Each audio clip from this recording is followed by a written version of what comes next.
There it is, it's dry overnight, and I'm just gonna tighten it up a little bit today. I'm not gonna get crazy with it. It already looks pretty good. I know it's not perfect, but it looks really good, and just, you know, you gotta kind of imagine it with the legs on it, and the flipper button, and the side rails, and the gun, and the coin door, you know, and all its parts, and it's gonna look that much better. But you know, one of the biggest dangers that you run into when you do this kind of work in particular is just one or two passes the wrong way, and you know, you ruin it. So you don't want to overdo it. So I know what's wrong with it. I know what could be better. I don't know how much more I can do about it without turning into a big ordeal. I mean, if you told me, hey, you got the rest of the year to get this thing perfect, I don't care what it costs or how long it takes, I could get there. But you know, got a couple days to fool with this. I got a lot of other stuff to do, so we're gonna try to get it in a really good spot and then move on, and that'll be today. So first thing I'm gonna do is sand it lightly, not heavily. You know, it's got a good texture about it. There's really nothing to be sanded out of it. You know, there's not any real flaws or anything like that. So just need to kind of run across it just to scuff it up a little bit. We get that done, we'll sand the inside of it, we'll mask it off, we'll paint it black inside, and we'll clear it after we tighten this up. The only real thing I want to accomplish today is I just notice it's more orange looking as it carries this way, and then what I've done, it turns a little bit too pink, and I don't think that's a bad thing. But I'm gonna need to get some of that orange back in there. I probably won't get carried away with that on the front because we're already jeopardizing these. I guess, I don't know if they're bullet holes or what they are, man. I don't know what I call them. Every time I look at them, I call them something different, but I just wanna pull it together. I basically, if I was gonna put it in the easiest terms possible, I'd say, this is my work, and this is their work. I need to bridge that gap a little bit. And, you know, I think I can get that done pretty easily. So let me get it scuffed up and we'll go from there.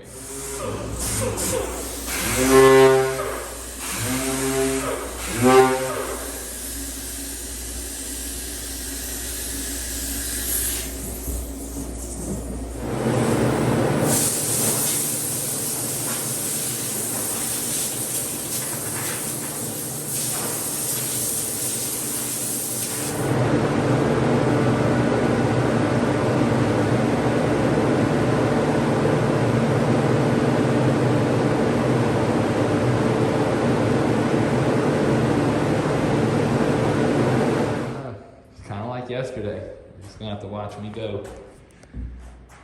Too much to talk about. I could explain it all day long, but it's not gonna make much difference. Now, in the reality, I've probably already spent more money on materials than a set of decals would cost, but that's not really the point. I could have just decaled it out.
That and see how that looks.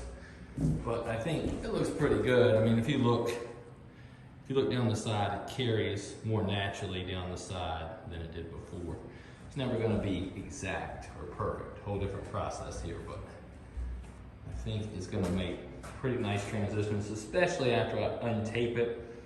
And the legs are on it. You know, you got to consider that too. But we got some other rework to do too. But it's looking more natural now.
Still not perfect, but looking a whole lot better. I think most of the most glaring issues when you look at it, it's like, that don't look right, will be under the legs or under the cabinet protectors once I put them in place. There might be a hint of it poking out, but I think it'll be enough to camouflage everything, and then when you put the legs on there, it should look good. But we'll see. Sometimes I'll say that, and then I'll be back in there messing with it. I don't really know. I changed the bullets in the front to bullet holes. That's all I could do. It just looks better. You know, sometimes you gotta go based on what things look like. And I'm not sure if they're supposed to be bullets or bullet holes. I'm pretty sure they're supposed to be bullets, but I just turned them into bullet holes because that's paintable. Not everything that you see is always paintable in terms of what's screen printed on these cabinets. So I think it looks nice. It gives it a good look. It maintains the feel of it. The fades are really good. I mean, going across the sides, everything flows really nicely. Wraps around the corners good. And like I said, a couple minor things still under the legs. Mostly those buildings are really tricky. I tried messing with them a little bit, but it's kind of like a can of worms, you know? I mean, if you look at how how much is going on there, how much detail there is. There's the little lit windows, there's the texture, there's the fade, it's just too much. I mean, you know, gradiating the colors from one color to the next is pretty doable, but trying to create the art and do that without some kind of maybe stencil or something is pretty tricky. So I don't want to bother with that if I don't need to, so I'm pretty sure all that stuff's going to be covered. But we'll see. No matter what, this is what it is. I kind of like to make things unique anyway, so, you know, taking the lemons and just make the lemonade and keep going. If I spot this thing in pictures, I'll be like, oh yeah, I know that game. So, all right. Hopefully that's good enough, but we'll see. I'm going to actually do the head next, and then after I get the head in kind of a similar position and caught up, I'm gonna sand them and go over both of them and get them all cleared at the same time with the same clear so they perfectly match up when I'm putting the final clear on there, but this isn't the final clear yet.